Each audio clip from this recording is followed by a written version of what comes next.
Shalom, puji nama Tuhan. Selamat malam. Pada kesempatan ini saya ingin berbagi firman Tuhan kepada kita semuanya. Teman-teman, saya langsung saja bahwa di media sosial ada begitu banyak pertanyaan-pertanyaan yang bermunculan dari kalangan di luar Kristen mengenai iman Kristen.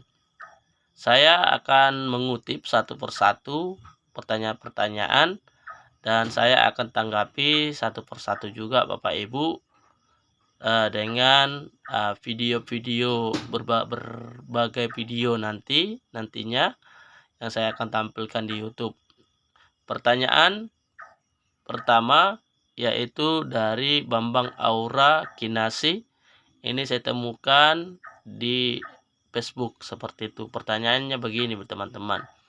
Kok cuman manusia aja dan jadi manusia aja Tuhan diturunkan?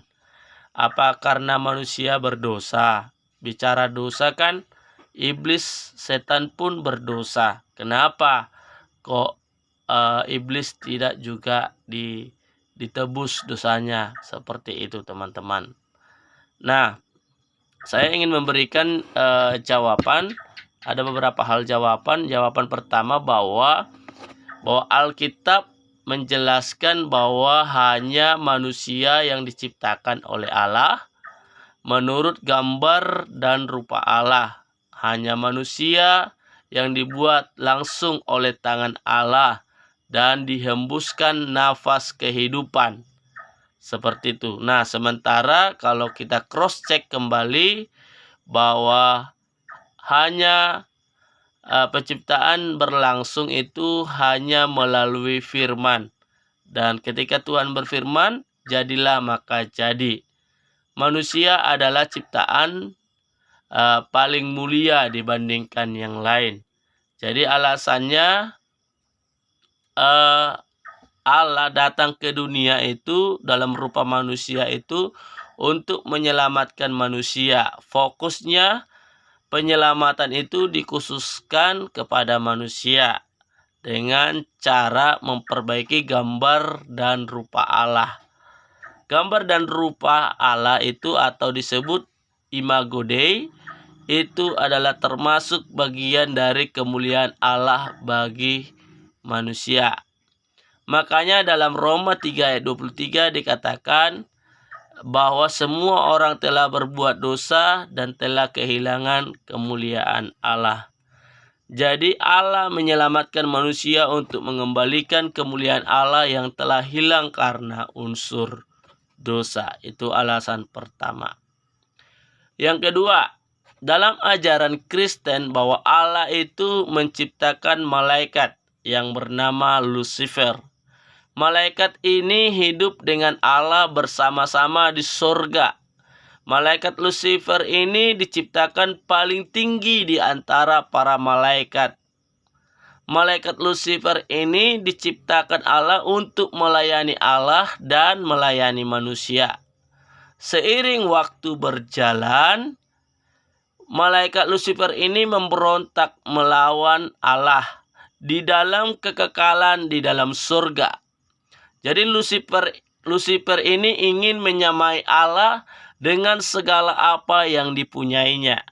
Segala upaya dilaksanakan oleh Lucifer ini untuk menentang Allah di surga. Lucifer ini telah menghujat dan melakukan kejahatan ataupun dosa di ruang lingkup kekekalan. Kalau kita lihat di dalam firman Tuhan dikatakan dalam Markus 3 ayat 29 dikatakan, tetapi apabila orang menghujat Roh Kudus, ia tidak mendapat ampun selama-lamanya, melainkan bersalah karena berbuat dosa kekal.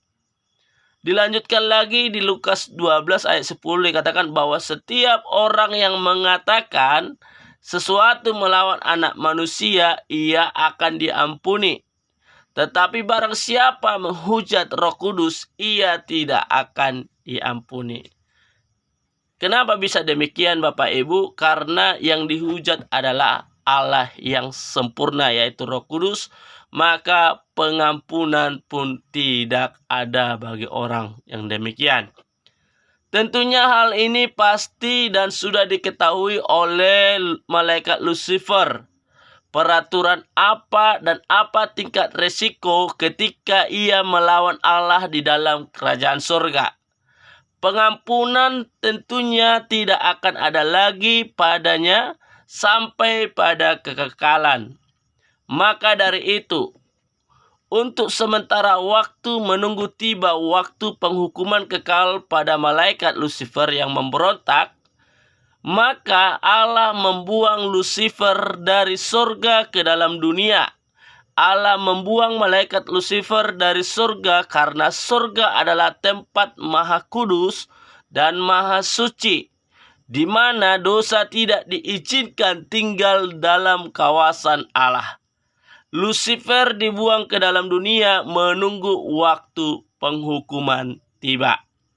Kalau kita cross check lebih dalam lagi dalam firman Tuhan Markus 5 ayat 6 dan 7 dikatakan, ketika ia melihat Yesus dari jauh, berlarilah ia mendapatkannya, lalu menyembahnya, dan dengan keras ia berteriak, "Apa urusanmu dengan aku, hai Yesus, anak Allah yang maha tinggi? Demi Allah, jangan siksa aku." Bayangkan, iblis mengatakan, "Demi Allah, jangan siksa aku." Ya, hai Yesus, anak Allah yang maha tinggi. Jadi iblis mengakui Yesus adalah anak Allah, Yesus adalah Allah yang maha tinggi, yang nantinya di kekekalan Allah itu sendiri, Yesus itu sendirilah yang akan menyiksa iblis itu sendiri. Tetapi berhubung Yesus itu menjadi manusia atau Yesus datang ke dunia jadi manusia, maka iblis meminta supaya jangan disiksa. Lukas 8 ayat 28 dikatakan, ketika ia melihat Yesus, ia berterik lalu tersungkur di hadapannya dan berkata dengan suara keras, "Apa urusanmu dengan aku, hai Yesus, anak Allah yang maha tinggi? Aku memohon kepadamu supaya engkau jangan menyiksa aku." Nah, kita lihat dari dua ayat ini, dari dua kitab ini, bahwa jelas bahwa otoritas Yesus menyiksa setan itu ada. Tetapi ya, iblis itu memohon kepada Yesus jangan dulu disiksa. Ingat, Allah itu masih menaruh kasih pada iblis dengan cara menuruti keinginan iblis, agar iblis tidak langsung disiksa dalam jangka waktu yang dekat. Tetapi untuk masuk dan tinggal di kawasan surga, maka Allah tidak mengizinkan Lucifer atau iblis. Pengampunan bentuk apapun tidak ada lagi pada Lucifer atau iblis. Karena kejahatan Lucifer atau iblis pada Allah sudah melebihi batas di dalam surga. Allah tidak berkehendak lagi untuk menyelamatkan malaikat berdosa seperti Lucifer yang disebut iblis setelah dibuang ke bumi. Lucifer telah melakukan dosa kekal di surga, sehingga ia tidak diberikan oleh Allah pengampunan lagi. Jadi itu alasan yang kedua kenapa iblis tidak diselamatkan oleh Allah lagi. Karena dia telah melakukan dosa di tempat kekekalan. Dan dia juga telah melawan Allah dengan segala upayanya. Bahkan dia telah mengacau balakan situasi di dalam kerajaan surga, sehingga tidak ada lagi pengampunan bagi Lucifer atau iblis itu sendiri.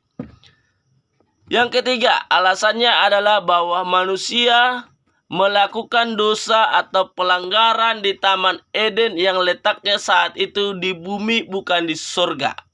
Mengapa pengampunan itu ada pada manusia bukan pada iblis? Karena waktu manusia melakukan dosa atau pelanggaran itu letaknya di Taman Eden yang posisinya saat itu di bumi bukan di surga. Lagi pula manusia tidak menghasut siapapun untuk ikut jejak dosa manusia saat itu. Berbeda dengan malaikat Lucifer yang berdosa. Selain Lucifer mau menyamai Allah dengan segala kesombongannya, Lucifer pun telah mengacaukan isi surga dengan cara menyeret sepertiga malaikat di surga untuk memberontak melawan kepada Allah. Alasan inilah pengampunan tidak ada lagi pada Lucifer atau iblis itu sendiri. Jadi jelas ya, pengampunan, keselamatan hanya diberikan kepada manusia berdosa karena ada alasan yang kuat yang diberikan oleh Allah. Yang pertama tadi, karena manusia diciptakan menurut gambar dan rupa Allah dan dibuat dengan tangan Allah itu sendiri, dipercayakan nafasnya sendiri kepada manusia, dan dengan alasan itulah Allah datang menyelamatkan manusia. Yang kedua, manusia melakukan dosa itu di Taman Eden, di bumi. Jadi dia melakukan dosa bukan di tempat kekekalan, bukan di tempat kesempurnaan Allah. Jadi dengan catatan ini, dengan alasan inilah Allah menyelamatkan manusia. Berbeda dengan tadi kita bicarakan dengan Lucifer yang disebut dia adalah iblis setelah dibuang ke bumi. Demikian firman Tuhan. Tuhan Yesus memberkati. Shalom.